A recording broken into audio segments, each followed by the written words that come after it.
After being grilled by members of Parliament yesterday, the Prime Minister made this astonishing admission.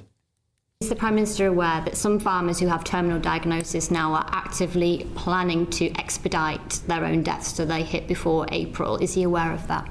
I've had discussions with a number of individuals who've drawn all manner of things to my attention. Said with all the heart there of a Dalek. That's what a lot of people are thinking. Despite that admission, the Prime Minister has insisted his government will push ahead with these devastating inheritance tax reforms. And joining me now to discuss this is the farmer, the campaigner, Ollie Harrison. Ollie, welcome to the show. A lot of people were gobsmacked yesterday that the Prime Minister seems to be aware of this in the way that he might be aware, I don't know, of a parking ticket. It just made a lot of people angry. I mean, I think he used the words "a necessary consequence."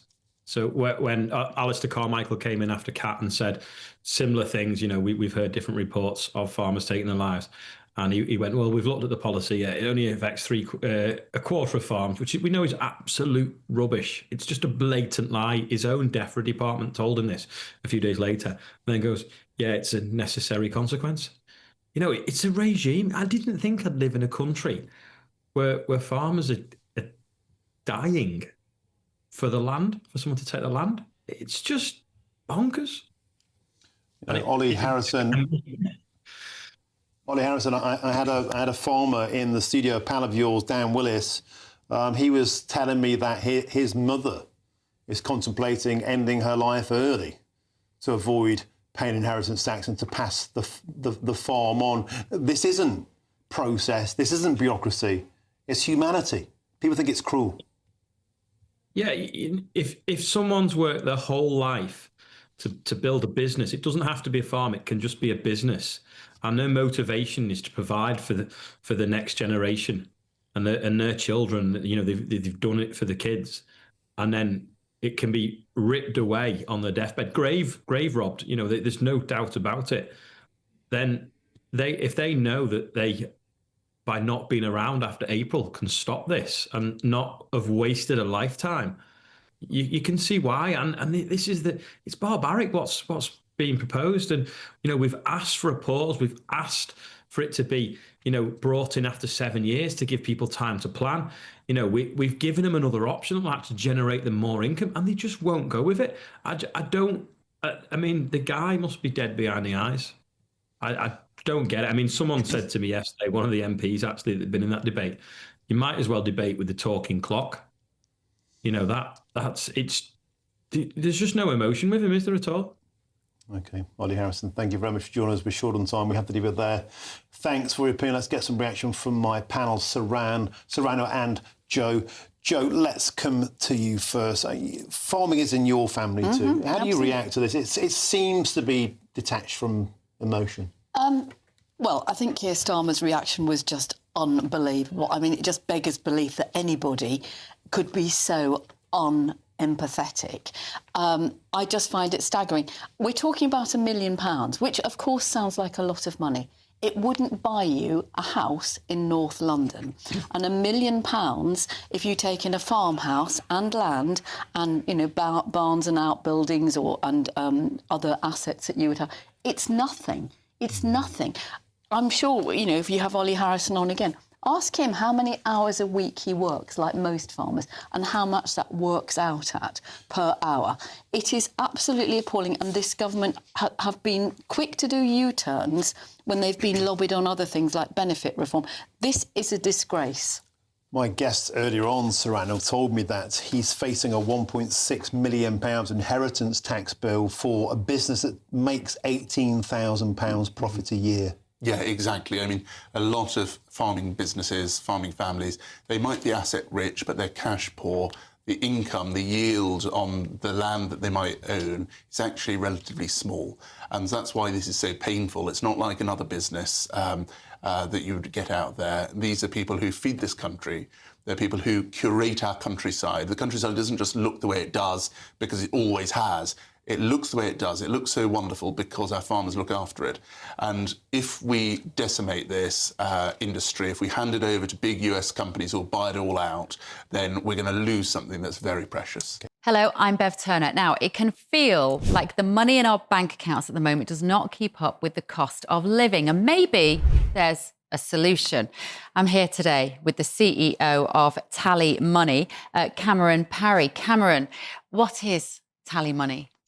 Well, Bev, with TallyMoney, you get a current account and a debit card, but instead of pounds, you use milligrams of gold as your everyday money. So why gold? Gold traditionally is a great store of value. It has, on average, gone up at over 11% per annum for the last 25 years against the pound.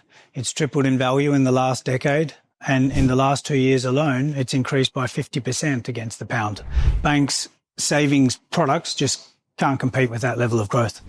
But this isn't just about gold. This is about a currency that you guys have created at TallyMoney. Explain it to me as though I'm an idiot. So, look, people need to be able to hold their earnings and build their savings in a money that retains its value and remains in their legal control and remains theirs to access, away from government control. Great. You had me at not exposed to government control. You should feel safe and happy with your money. You should have peace of mind the more money you see in your bank balance, and that's the type of thing we're trying to deliver, and give people choice in the type of money they get to use every day.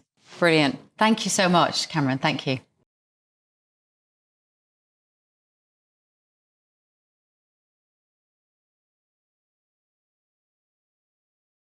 Sir Keir Starmer has suggested he is aware that some farmers are considering taking their own lives to avoid his inheritance tax raid. Yes, the Prime Minister insisted he would push ahead with the changes, describing them as a sensible reform after he faced questions from members of Parliament at the Commons Liaison Committee. Well, joining us now is seventh-generation farmer Niall Holman.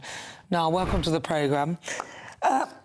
Niall, what are your thoughts on this? Keir Starmer, they're all pressing ahead with this. How has it affected you? And what are your thoughts on what Keir Starmer said yesterday? It's it's pretty bleak, isn't it? It's pretty depressing what he said. It won't affect me anymore because my grandmother, who owns the farm, died last year. But there's plenty of people around here who will be devastated by this. There's several people I know whose grandfathers in their 80s or 90s own their farms, and it's not just a business, it's a way of life. What are they going to do?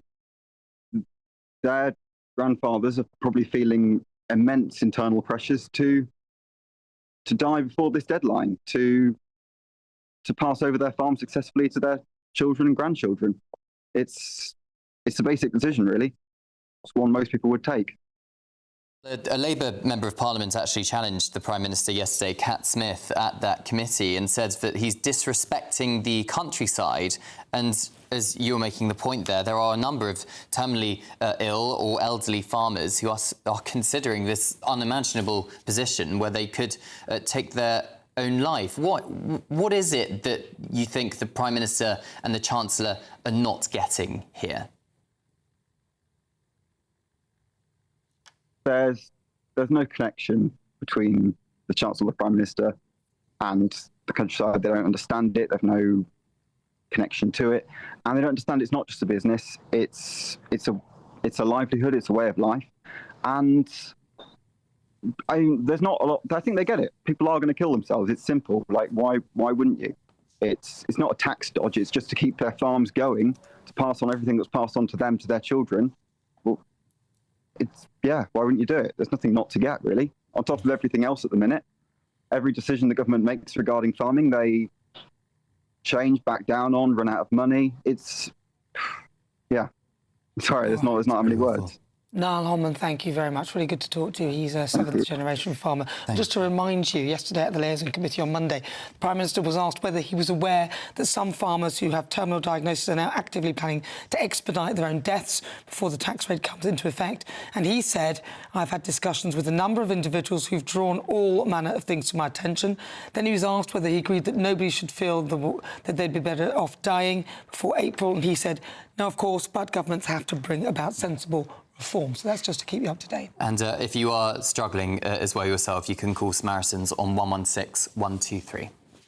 And on the issue of the family farms tax, the government have previously said we are committed to supporting farmers and rural communities, including helping families to pass their land on to the next generation. It's not fair for a very small number of claimants each year to claim such a significant amount of relief when this money could be better used to fund our public services. I'm joined in the studio by the farmer Dan Willis. Dan, welcome back to Westminster once again. It's a pleasure to see you. I know you were so distraught, so furious about this yesterday. You and a few of the boys have taken to Parliament. There's about 40 tractors circling around Parliament Square.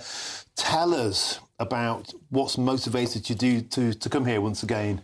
Well, we're absolutely incensed. From a personal point of view, I farm in partnership with my mother. She's in her early 80s. So, obviously, best policy, pass down the farm when you pass away. Very sensible, straightforward. At the moment, obviously, as we all know, that's going to change. After Mr Starmer's remarks yesterday, let's call them that, you know, it's the polite way, it's afternoon TV after all. You know, my mother wants to take her life. You know, we've looked into the subject of dignitas, which is, it's hard to sit here and say. Oh, and I say, I don't want you to do that, Mum. You know, that, well, you can't stop me just driving my car into a river and finishing it that way. It goes, the farm goes to you. So, you know, Mum, your life is worth more than the farm here, you know. But the actual reality of it is, I'm not alone in this. You know, there are a lot of farmers feeling this way. There are farmers I know which are on, say, let's call it end-of-life care, where their life could be prolonged for a year or two, have stopped that treatment because they need to end it before the end of April. And my mother's in that same boat, and it's heartbreaking. It's heartbreaking. We talked about death so much. You shouldn't have those discussions with your parents to such a degree that it dictates every part of your working and personal life. It was heartbreaking. You know, I'm not alone. I know there are others, lots of others, who are in this predicament. But the heartbreak is phenomenal. And, you know, we're looking forward to Christmas, and we talked about should we have a farm Christmas dinner, which we would normally do because we bring everyone who works for us, bring us all together to have a good Christmas. But it's hard to even look at that. You know, it's heartbreaking. And I don't know a way out. We know there are some bad things going on in the world, but our way of life is being changed over a ridiculous tax that it's not sustainable. It's not going to benefit the exchequer in any way whatsoever. It's crazy. There are alternatives out of this. I'm at a loss of where we go from here, Martin, if I'm honest. Well, I'm tremendously sad to hear that. I mean, it's deeply, deeply upsetting. For me, for everybody watching, let alone for you, this is your mum. It's hard to even get your head around the fact that she'd be considering that. But on the way in today, I saw your tractors around Parliament. You keep coming. The public is still supporting you. They're pipping their horns at you. They're taking selfies with you. The public are on your side. But what 100%. About the parliamentarians? Are they ever going to listen? I don't know what will make them listen. They're not hearing the severity, the human impact, the long-term impacts of this. It's not just the farmers. It's all the supply chain that looks after the farmers. There's jobs. There's, you know, we're talking people's livelihoods. Okay.